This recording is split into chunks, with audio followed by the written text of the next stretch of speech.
लोकशाहीचा बुलंद आवाज, रिपब्लिकन वार्ता, महाराष्ट्र. नाशिक रोड मध्यवर्ती कारागृहात अंमली पदार्थ सापडल्याने सुरक्षेचा प्रश्न पुन्हा ऐरणीवर आला आहे. मंडल क्रमांक 7 मध्ये 2 कैद्यांकडून लाखो रुपयांचा अंमली पदार्थांचा साठा जप्त करण्यात आला. नाशिक रोड येथील मध्यवर्ती कारागृहाच्या सुरक्षेचा प्रश्न पुन्हा एकदा गंभीर बनला असून कारागृहातील मंडल क्रमांक 7 मध्ये कैद्यांकडून सुमारे 1,07,800 रुपये किमतीचे अंमली पदार्थ व साहित्य जप्त करण्यात आले आहे.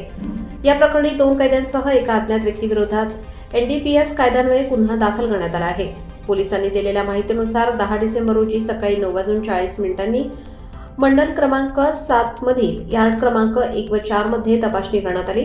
यावेळी बंदी दिलीप कचरू सोळंके याच्या हालचाली संशयास्पद वाटल्याने त्याची झडती घेतली असता त्याच्याकडे 104 ग्रॅम चरस, 31.5 मिलीग्रॅम गांजा सदृश्य पदार्थ, 4 मिलीग्रॅम MD सदृश्य पदार्थ व 15 रोलिंग पेपर असा अंमली पदार्थांचा साठा आढळून आला.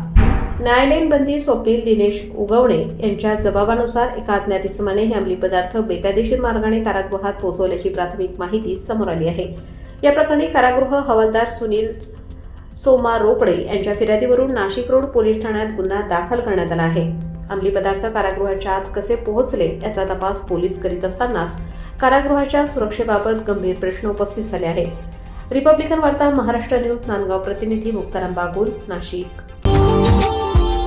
Subscribe now and press the bell icon. Never miss an update.